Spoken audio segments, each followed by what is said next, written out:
अस्सलाम वालेकुम dear viewers. Hope so आप सब खैर वाफियत से होंगे। Welcome to easy study. आज हम आपके लिए जो लेक्चर लेके आ रहे हैं जी दैट इज़ अबाउट हीमोग्लोबिन। और हमने इसमें हीमोग्लोबिन के बारे में बात करनी है। और क्या बात करनी है जी कि हीमोग्लोबिन की डेफिनेशन क्या है, नॉर्मल वैल्यू क्या है हीमोग्लोबिन की, रेगुलेशन ऑफ हीमोग्लोबिन की कौन सी चीज़ें हीमोग्लोबिन लेवल को रेगुलेट करती हैं, इस पर असरअंदाज होती हैं, फिजियोलॉजिकल वेरिएशंस जो तबई हालात जो असरअंदाज होते हैं हमारे हीमोग्लोबिन लेवल पर, उसके बारे में हमने बात करनी है। इन फैक्टर्स के ऊपर बात करेंगे जो हीमोग्लोबिन को बनाने के लिए ज़रूरी होते हैं, ऐसी कौन सी चीज़ें हैं जिनसे मिलने से हीमोग्लोबिन बनती है। और उसके अलावा हीमोग्लोबिन के फंक्शंस क्या क्या हैं, इसके ऊपर हमने बात करनी है थोड़ी सी डिटेल में। इंट्रोडक्शन में है जी कि haemoglobin is a red oxygen carrying pigment. ये एक सुर्ख रंग का मादा है जो कि ऑक्सीजन को लेकर जाता है, रेड ब्लड सेल्स के अंदर पाया जाता है। इसमें आयरन का जो हिस्सा है दैट इज़ 4% हीम बनता है जो कि आयरन का एक कम्प्लेक्स कंपाउंड है। इसके अलावा 96% इसके अंदर ग्लोबिन है जो कि ख़ास तरह की प्रोटीन्स होती है। दोनों के मिलने से हीमोग्लोबिन बनती है। Normal value of H B जो है, इसमें हम कहते हैं कि नॉर्मल वैल्यू इसकी चेंज होती है इंसान की जिन्स के साथ, उसकी उम्र के साथ। तो बालिग अफराद में मेल में इसकी जो वैल्यू है दैट इज़ बिटवीन 14 टू 16 ग्राम पर 100 ml या पर डेसीलीटर भी आप कह सकते हैं। फीमेल्स में 12 टू 14 ग्राम पर डेसीलीटर है। और in the foetus and newborn, जो नौज़ायदा बच्चा होगा या जब माँ के पेट में, तब उसकी जो एच पी लेवल होता है दैट इज़ 23 ग्राम्स पर 100 ml। और अमाउंट ऑफ हीमोग्लोबिन जो होता है ये मेल्स में ज़्यादा होता है बनस्बत फीटस के और फीमेल्स के। रेगुलेशन के हवाले से कि कौन सी चीज़ें रेगुलेट करती हैं जी हीमोग्लोबिन को, तो regulation of H B depends upon the count of R B Cs. क्योंकि हीमोग्लोबिन पाई जाती है रेड सेल्स के अंदर, तो वो तमाम चीज़ें, वो तमाम फैक्टर्स जो आर बी सीज़ को रेगुलेट करते हैं, वही तमाम फैक्टर्स जो है वो एच बी को भी रेगुलेट करते हैं। इसकी रेगुलेशन के ऊपर भी वही चीज़ें असरअंदाज होती हैं हीमोग्लोबिन को बनाने पर। फिजियोलॉजिकल वेरिएशंस में जो चीज़ आती है जी, हमारे पास के जो तबई हालात इसके ऊपर असरअंदाज होते हैं। कहते हैं जी एनी कंडीशंस और फैक्टर्स दैट इंक्रीज और decrease the R B Cs count will affect the haemoglobin concentration.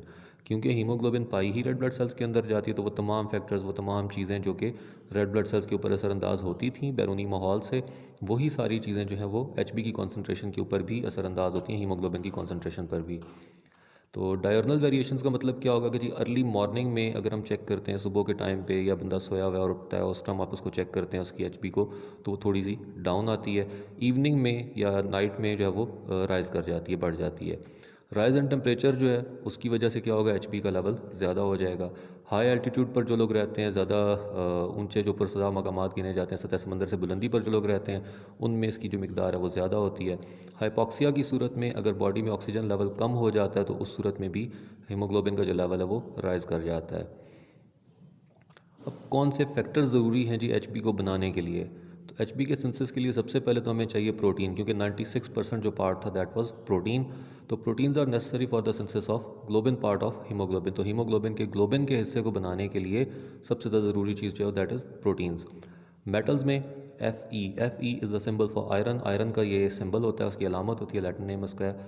तो इसके होना बहुत ज़्यादा ज़रूरी होता है हीमोग्लोबिन को बनाने के लिए, क्योंकि हीमो और ग्लोबिन, हीम वाला हिस्सा 4% आयरन पर मुश्तमिल था। वाइटामिन में विटामिन B12 ज़रूरी है और विटामिन सी ज़रूरी होता है, जो कि हीमोग्लोबिन को बनाने में मदद करता है। फंक्शंस क्या हैं जी इसके, ऑक्सीजन की ट्रांसपोर्ट करता है ये, it is essential for oxygen carrying. It combines reversibly and loosely with oxygen and supplies it to tissues in the form of oxyhaemoglobin. अब यहाँ पे इंपॉर्टेंट बात क्या है कि ये एक लूज़ कॉम्बिनेशन बना लेता है हीमोग्लोबिन ऑक्सीजन के साथ, एक लूज़ बॉन्ड बनाता है और ऑक्सीजन को अपने साथ अटैच करके पूरी बॉडी में सर्कुलेट करता है, तमाम टिश्यूज़ तक लेके जाता है। और एक लूज़ बॉन्ड जो है उसको हम क्या कहते हैं, इसको हम कहते हैं जी ऑक्सी हीमोग्लोबिन। अब ये ऑक्सी हीमोग्लोबिन जब टिश्यूज़ में पहुँचता है तो टिश्यू इसमें से बड़े आराम से अपनी ऑक्सीजन को अलग कर लेते हैं, उसकी जगह पर कार्बन डाइऑक्साइड इसमें शामिल हो जाती है। तो सेकंड पॉइंट पे वो कह रहे हैं कि कार्बन डाइऑक्साइड की ट्रांसपोर्ट में भी इसका बहुत इंपॉर्टेंट रोल है।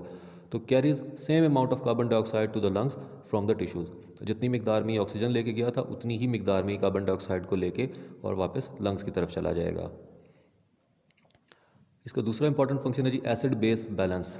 क्योंकि इसके अंदर ग्लोबिन जो है वो एक प्रोटीन्स मौजूद है जो कि काम करती है एक बफर के तौर पे। बफर के बारे में आप लोगों ने पढ़ा होगा कि बफर ऐसे केमिकल्स को कहा जाता है, ऐसे सब्सटेंसेस को कहा जाता है जो किसी भी चीज़ की जो पीएच वैल्यू है उसमें स्लाइट चेंज को रोकते हैं, यानी उसको एसिडिक या बेसिक होने से रोकते हैं। जो भी उसकी केमिकल कंपोजिशन थी, जो उसकी पीएच वैल्यू थी, उसको मेंटेन रखने में हेल्प करते हैं। तो ग्लोबिन जो वो एक्ट करता है एज अ बफर, और इसकी वजह से ब्लड की जो पीएच है वो मेंटेन रहती है। पिगमेंट यानी इसके अंदर जो रंगीन मादा है दैट इज़ बिलिरुबिन। बिलिरुबिन नाम का रंगीन मादा इसके अंदर मौजूद होता है। कहते हैं different pigments of bile, stool, urine etcetera are formed. अब पिगमेंट्स की वजह से इसके अंदर जो पिगमेंट था उसका नाम तो हो गया बिलिरुबिन। अब उससे आगे मज़ीद काफ़ी सारी चीज़ें बनती हैं ड्यूरिंग द मेटाबॉलिक प्रोसेसेस जो हमारी बॉडी में होते हैं। तो हीमोग्लोबिन के टूटने से हमारे पास ऐसे चीज़ें बनती हैं जो बाइल में यानी कि जिगर से बनने वाली जो रतूबत थी सुफरा उसमें निकलते हैं, पखाने के ज़रिए निकलते हैं, यूरिन के ज़रिए निकलते हैं। तो बहुत से मज़ीद पिगमेंट्स भी इसके ज़रिए से बनते हैं। और इंशाल्लाह जी in our next video we are going to discuss about anaemias and types of anaemias. और एनीमिया की पूरी डिटेल उसकी टाइप्स के बारे में हम बात करेंगे इंशाल्लाह अपनी नेक्स्ट वीडियो में। तो प्लीज़ सब्सक्राइब कीजिएगा, विज़िट कीजिएगा हमारे चैनल को मज़ीद वीडियोज़ के लिए। And thanks for watching. बहुत शुक्रिया, आप सबके तावन का बहुत बहुत शुक्रिया।